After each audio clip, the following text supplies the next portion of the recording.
Selamat siang Tribuners, jumpa lagi bersama saya Fiorena Ziretno dalam program Highlight Tribun Timur Cetak edisi Kamis 3 Oktober 2024. Dan tentunya beberapa menit ke depan kita akan menginformasikan informasi apa saja, headline apa saja yang telah dihimpun di edisi Tribun Timur Cetak hari ini. Namun sebelum itu Tribuners, tentunya bagi Tribuners yang hendak berlangganan bersama kami dapat menghubungi kami di nomor 0411811500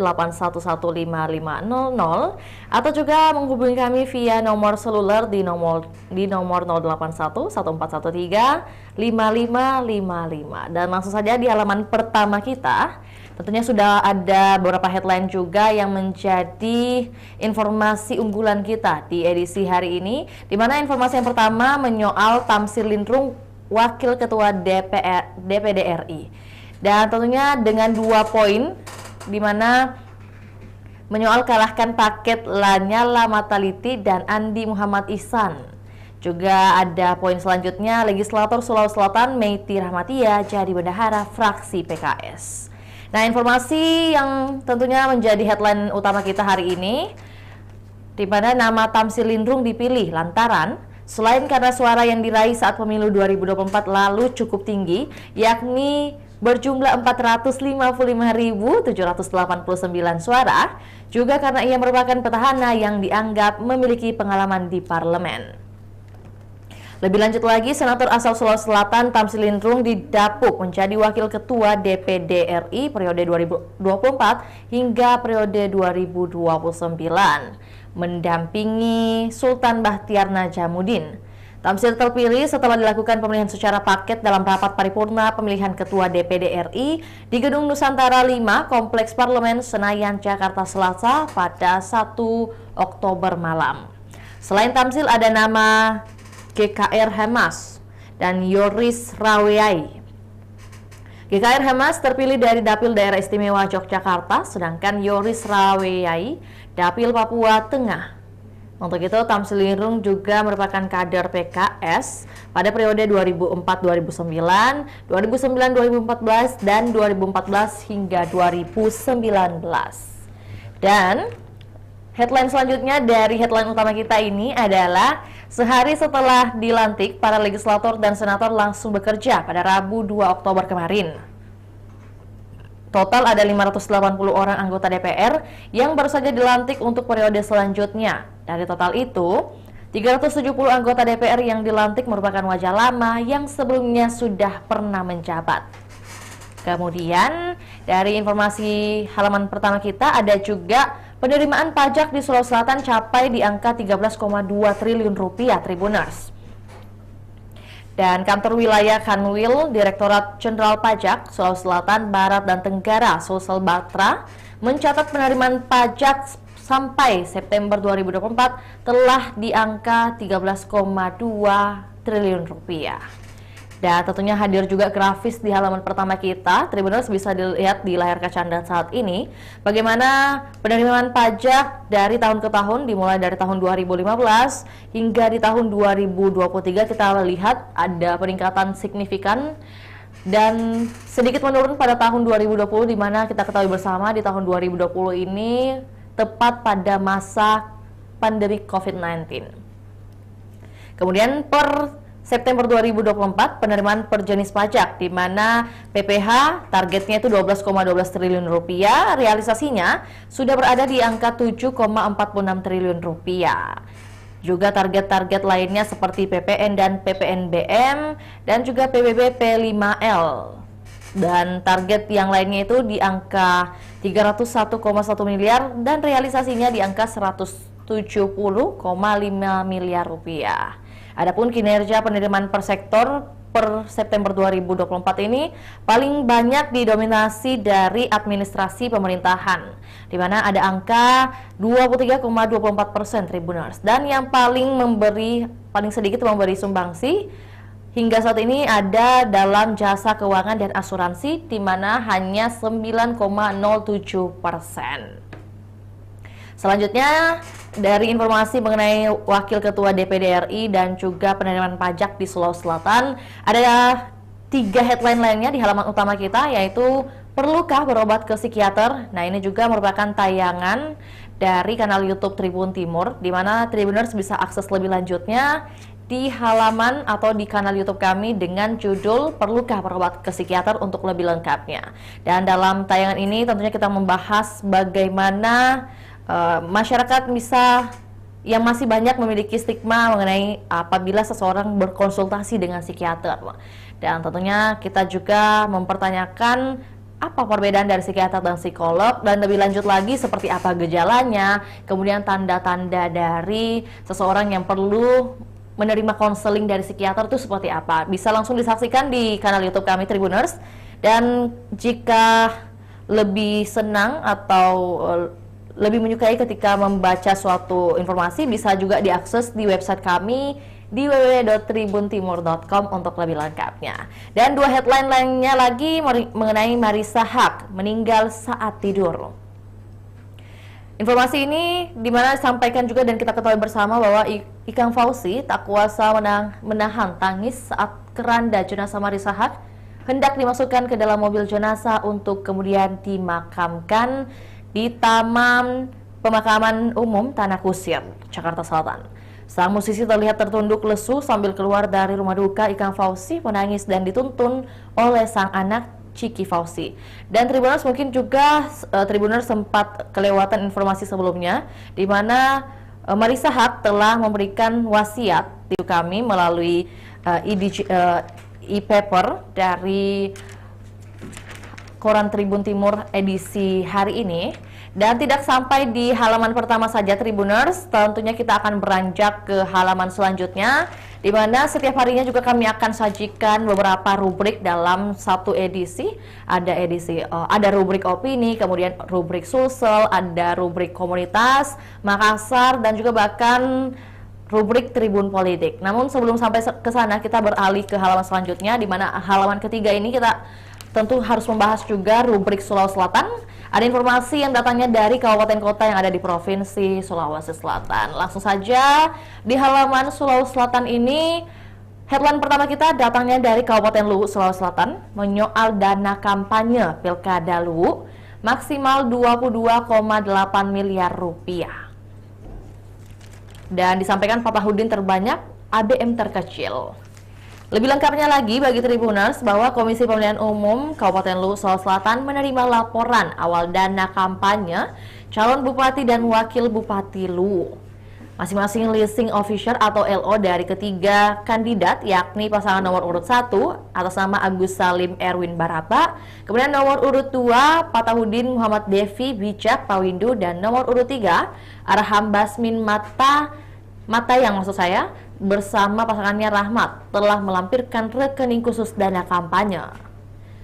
Dan disampaikan oleh Komisioner KPU Luwu, saldo paslon nomor urut 1 sebanyak 10 juta rupiah, paslon nomor urut 2 100 juta rupiah, dan paslon nomor urut 3 sekitar 8,8 juta rupiah. Sementara itu, Ketua KPU Luwu Abdullah Sape Ampin Maja menerangkan ada batasan penggunaan dana kampanye yang sudah ditetapkan melalui rapat dengan LO ketiga kandidat. Nah, untuk pembatasan penggunaan dana kampanye diatur dalam Peraturan KPU nomor 14 tahun 2024 tentang dana kampanye. Menurut Sape, jumlah saldo dalam laporan dana awal kampanye tersebut bisa saja bertambah dari beberapa sumber pemasukan. Nantinya, masing-masing LO akan terus mengupdate saldo dana kampanye tersebut dalam aplikasi SIKADK atau Sistem Informasi Kampanye dan Dana Kampanye. Dan bukan hanya di Kabupaten Luwu saja Tribuners, bahkan di Kabupaten Bone juga membatasi dana pengeluaran kampanye setiap pasangan calon bupati dan wakil bupati maksimal hanya 79 miliar rupiah. Di mana Pilkada Bone 2024 ini diikuti 3 pasangan calon, yaitu nomor urut 1 Andi Rio Idris Pajalangi berpasangan dengan Amir Mahmud, nomor urut 2 pasangan antara Andi Islamuddin dan Andi Irwandi Natsir, dan nomor urut 3 adalah Andi Asman Sulaiman berpasangan dengan Andi Akmal Pasludin. Tentunya Ketua Divisi Teknis dan Penyelenggara KPU Bone, Zainal mengatakan jumlah dan rincian batasan pengeluaran dana kampanye disesuaikan dengan pertimbangan banyak aspek. Dari informasi mengenai dana kampanye Pilkada di Kabupaten Luwu dan juga Kabupaten Bone, Tentunya ada juga informasi datang dari Kabupaten Luwu juga Tribuners menyoal 5 hakim pengadilan negeri Belopa bakal mogok kerja. Oleh Humas Pengadilan Negeri Belopa, adapun bentuk dukungan kami di Pengadilan Negeri Belopa adalah dengan mengosongkan jadwal persidangan selama masa aksi cuti bersama, kecuali terhadap perkara-perkara yang terbatas jangka waktu penyelesaiannya. Oleh Pengadilan Negeri Belopa Kabupaten Luwu mendukung aksi solidaritas hakim se-Indonesia, di mana Humas Pengadilan Negeri Belopa mengatakan sebanyak 5 hakim akan mengosongkan jadwal sidang alias mogok kerja pada 7 hingga 11 Oktober 2024. Menurutnya, sikap pimpinan dan para hakim PN Belopa tegas mendukung aksi tersebut sebagai bagian dari upaya memperjuangkan kesejahteraan hakim. Dan disampaikan oleh Wahyu, pemenuhan kesejahteraan hakim sangat penting demi menjamin penegakan hukum dan keadilan yang berintegritas. Ditambah, kondisi kesejahteraan hakim akan menguatkan mereka dari godaan suap serta gratifikasi. Dua informasi lainnya lagi datangnya dari Kota Palopo, di mana ada informasi mengenai istri yang menyelundupkan sabu untuk suami di rutan. Seorang perempuan inisial AR ditangkap setelah kepergok menyelundupkan sabu ke rumah tahanan negara atau rutan kelas 2B Kabupaten Pindrang, Sulawesi Selatan. Ya, maksud saya Kabupaten Pindrang tadi di awal ya. Kemudian AR berusaha menyelundupkan sabu atas pesanan suaminya berinisial TH yang ditahan di rutan kelas 2B tersebut. Adapun Kepala Kesatuan Pengamanan Rutan Pindrang Fadlan Sahan mengatakan AR berusaha menyelundupkan barang haram tersebut saat berkunjung di rutan. Saat itu AR membawa kantong plastik berisi 4 lembar baju, 3 lembar celana dan satu kantong plastik yang berisi makanan. Sementara itu Humas Rutan kelas 2B Kabupaten Pindrang Anar mengungkapkan AR berniat menyelundupkan narkoba tersebut untuk suaminya TH yang sedang ditahan di Rutan Pindrang. Menurutnya dari hasil pemeriksaan TH tidak mengetahui barang narkoba tersebut di celananya. Saat ini AR beserta barang bukti telah diserahkan ke Sat Narkoba Polres Pindrang untuk pemeriksaan lebih lanjut. Namun hingga kini Sat Narkoba Pindrang belum memeriksa dan pengembangan kepemilikan barang bukti tersebut. Tetap saksikan untuk informasi ini, tentunya akan diupdate juga di kanal YouTube maupun di website Tribun Timur, Tribuners. Dan satu headline terakhir dari halaman Sulsel ini adalah kematian siswa SD Negeri 27 Lebang bukan keracunan minuman. Di mana di bagian atas juga ada dokumentasi petugas BPOM Palopo yang memeriksa minuman kemasan di warung sekitar SDN 27 Lebang, Kelurahan Lebang, Kecamatan Wara Barat, Kota Palopo pada Rabu kemarin. Dan BPOM Palopo periksa minuman kemasan setelah seorang siswa diduga meninggal dunia. Oleh Badan Pengawasan Obat dan Makanan Kota Palopo, Sulawesi Selatan, yang memeriksa minuman kemasan tersebut, dan pemeriksaan dilakukan usai beredarnya informasi seorang siswa SDN 27 Lebang meninggal dunia diduga usai mengonsumsi minuman kemasan yang dijual di warung tersebut. Siswa SDN 27 Lebang dikabarkan meninggal setelah merasakan sakit gigi dan muntah-muntah di sekolah. Pihak sekolah kemudian membawanya ke puskesmas terdekat, lalu dirujuk ke Rumah Sakit Bintang Laut. Namun, nyawa siswa tersebut tak tertolong. Siswa tersebut meninggal saat tiba di rumah sakit. Setelah itu beredar informasi siswa tersebut mengonsumsi minuman teh kemasan sebelum muntah-muntah dan dibawa ke puskesmas. Olehnya itu, pihak kepolisian meminta pihak terkait, BPOM dan Dinas Kesehatan memeriksa minuman di warung sekitar sekolah. Hasilnya, tak ada minuman dijual sudah kadaluarsa. Ia pun menduga kematian siswa tersebut bukan dari makanan atau minuman dikonsumsi. Lanjut Burhan, jika ada yang keracunan makanan atau minuman, reaksinya tidak akan secepat itu. Biasanya ada muntah-muntah, lalu demam, dan gejala lainnya. Terkecuali ada yang menambahkan zat kimia beracun. Saat berada di SDN 27 Lebang, BPOM dan pihak terkait, maksudnya kepolisian, juga meminta informasi dari guru dan rekan korban. Namun tidak ada yang menyampaikan terkait minuman atau makanan seperti isu yang beredar. Dan tentunya bisa lihat juga di layar kaca Anda saat ini Tribuners bagaimana proses pemeriksaan dari petugas BPOM Kota Palopo di warung sekitar SDN 27 Lebang, Kelurahan Lebang, Kecamatan Wara Barat, Kota Palopo.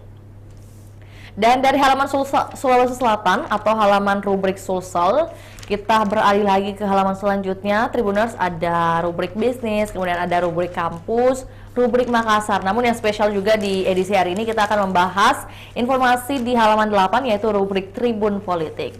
Tentunya ada beberapa headline juga yang telah memenuhi halaman ini. Yang pertama adalah Prof. Sudan perintahkan Kadis awasi ASN. Diduga beberapa tidak netral jelang pilkada, untuk itu turun tanganlah PJ Gubernur Sulawesi Selatan, di mana memerintahkan Kadis agar mengawasi setiap ASN-nya. Langsung juga disampaikan dengan bunyi statement, para ASN jaga netralitas, jangan sembarang menyebarkan foto dan tidak boleh membuat kebijakan untuk salah satu pasangan calon. ASN wajib menjaga etika sebagai ASN dan sesuai Pancasatya Korpri. Nah, isu pelanggaran netralitas aparat sipil negara jelang pemilihan kepala daerah serentak 2024 makin sering terjadi. Selama sepekan terakhir, Badan Pengawas Pemilu sibuk mengurus laporan pelanggaran khususnya netralitas ASN. Ya, di rubrik Tribun Politik ini halaman 8 Tribuners tentunya hadir juga beberapa informasi lainnya, di mana laporan dugaan pelanggaran netralitas ASN terjadi di beberapa daerah di Sulawesi Selatan, mulai dari Pindrang, Makassar, hingga ke Takalar. ASN pemerintah Provinsi Sulawesi Selatan juga dilaporkan karena diduga mendukung salah satu pasangan calon Gubernur Sulawesi Selatan. Khusus di Kota Makassar, laporan ketidaknetralan ASN terjadi di 2 tempat, yakni dari Kelurahan Dayak, Kecamatan Biringkanaya, dan di Samsat, Kota Makassar. Sementara di Pemprov Sulsel, oknum Badan Pendapatan Daerah Sulawesi Selatan diduga tidak netral. Sementara dari daerah, ada laporan dari Pindrang dan Takalar, di mana Kepala Seksi Kesejahteraan Kelurahan Pacongan, Kabupaten Pindrang yang bernama Suparto dilaporkan ke Bawaslu Pindrang karena diduga mendukung salah satu pasangan calon bupati dan wakil bupati Pindrang. Sedangkan di Kabupaten Takalar sendiri, seorang camat juga dilaporkan karena diduga tidak netral jelang Pilkada Takalar. Menanggapi banyaknya kasus dugaan ketidaknetralan ASN jelang Pilkada serentak, PJ Gubernur Sulawesi Selatan Prof. Sudan Arif Fakrullah mengatakan, kepala dinas masing-masing harus lebih ketat melakukan pengawasan.